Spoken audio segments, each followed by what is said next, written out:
Assalamualaikum warahmatullahi wabarakatuh. Perkenalkan, nama saya Diodi Fiwandi dari Prodi Pendidikan Akuntansi NPM 19140009. Di sini saya akan mencoba untuk menjelaskan atau menerangkan media pembelajaran. Yang pertama, definisi media pembelajaran. Kedua, perkembangan media pembelajaran. Dan yang ketiga, pentingnya media pembelajaran. Pengertian media pembelajaran.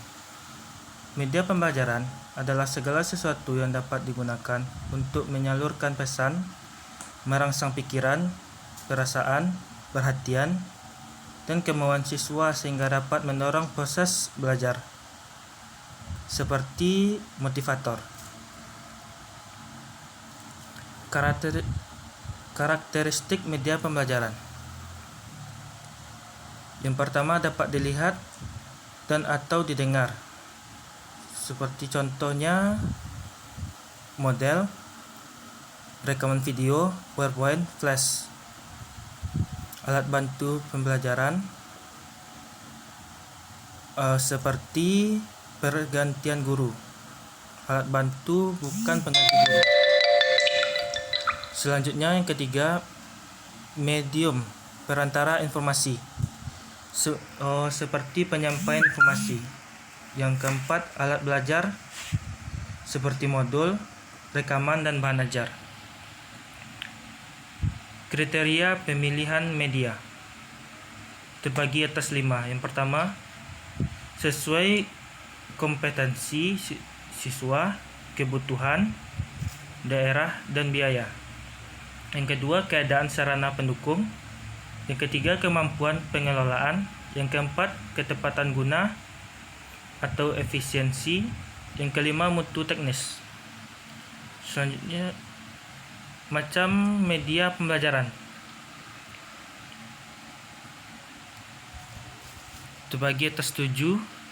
Yang pertama, media grafis seperti foto, gambar, sketsa, diagram, grafik, papan planel, buletin.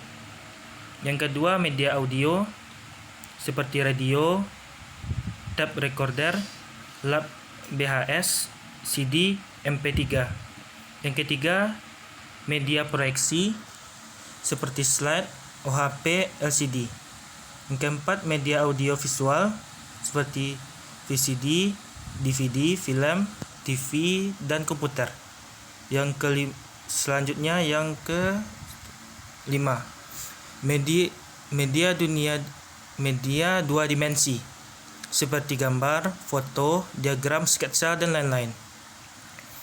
Yang ke-6, media 3 dimensi seperti model, maket, repro, dan lain-lain. Dan yang terakhir, yang ke-7, media lingkungan seperti benda, binatang, tumbuhan, dan alam. Jenis media pembelajaran. Yang pertama, media penyaji, yaitu media yang mampu menyajikan informasi. Yang kedua, media objek. Media objek yaitu media yang mengandung informasi adalah benda 3 dimensi yang mengandung informasi. Yang ketiga, media interaktif, yaitu media yang memungkinkan untuk berinteraksi. Media pembelajaran yang baik terbagi atas 6. Yang pertama, ukuran harus besar, artinya dapat dibaca siswa seluruh kelas. Yang kedua, pesan jelas, tidak timbul makna ganda. Yang ketiga, gambar berwarna lebih baik daripada hitam putih.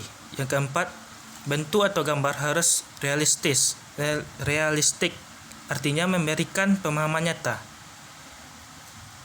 Selanjutnya yang ke-5, gambar atau foto yang baik sebagai media yang mengandung gerak dan berwarna.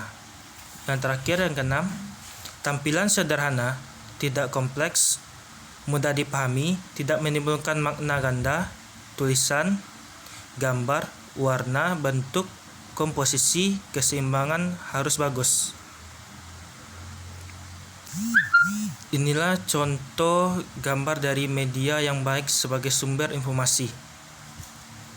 Di gambar ini kita dapat melihat sebagai sumber informasi itu bisa seperti guru, dosen, ataupun orang yang ilmunya lebih dari kita. Selanjutnya, pengembangan media pembelajaran. Pada awal sejarah pendidikan, guru merupakan satu-satunya sumber untuk memperoleh pelajaran. Dalam perkembangan selanjutnya, sumber belajar itu kemudian bertambah dengan adanya buku. Pada masa itu, kita mengenal tokoh bernama Johann Amos Comenius yang tercatat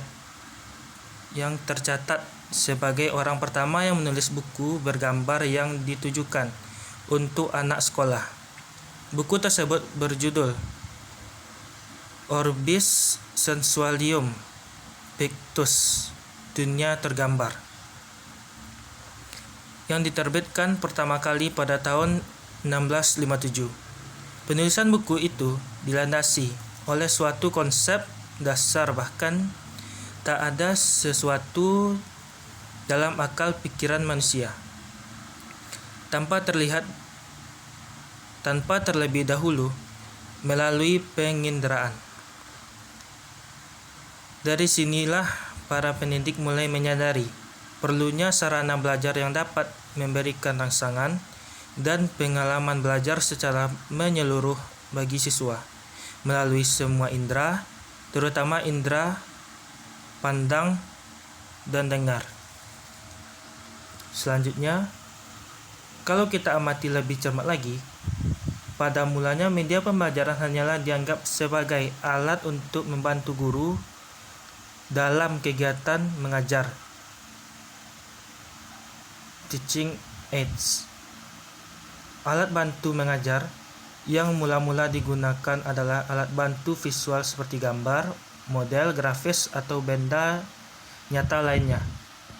Alat-alat bantu itu dimaksudkan untuk memberikan pengalaman lebih konkret, motivasi, serta mempertinggi daya serap dan daya ingat siswa dalam belajar. Pentingnya menggunakan media pembelajaran yaitu dibagi atas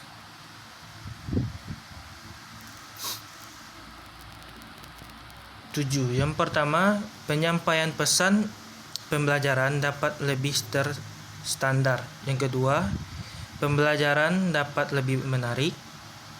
Yang ketiga, pembelajaran menjadi lebih interaktif dengan menerapkan teori belajar. Yang keempat, waktu pelaksanaan pembelajaran dapat diperpendek. Yang kelima, kualitas pembelajaran dapat ditingkatkan. Yang keenam, proses pembelajaran dapat berlangsung kapanpun dan dimanapun. Diperlukan sikap positif siswa terhadap materi pembelajaran serta proses pembelajaran dapat ditingkatkan. Dan yang terakhir, yang ketujuh, peran guru berubah ke arah yang positif. Fungsi media pembelajaran. Yang pertama, memperbesar perhatian. Yang kedua, memberikan pengalaman nyata. Yang ketiga, menentukan cara berpikir konkret. Yang keempat, melatih pemikiran secara kontinu dan teratur. Yang kelima, mengatasi keterbatasan. Selanjutnya yang keenam, membangkitkan motivasi. Selanjutnya yang terakhir, memberikan pengalaman yang tak mudah didapat. Itulah yang dapat saya sampaikan dalam menjelaskan materi tentang media pembelajaran ini. Sekian, terima kasih. Assalamualaikum warahmatullahi wabarakatuh.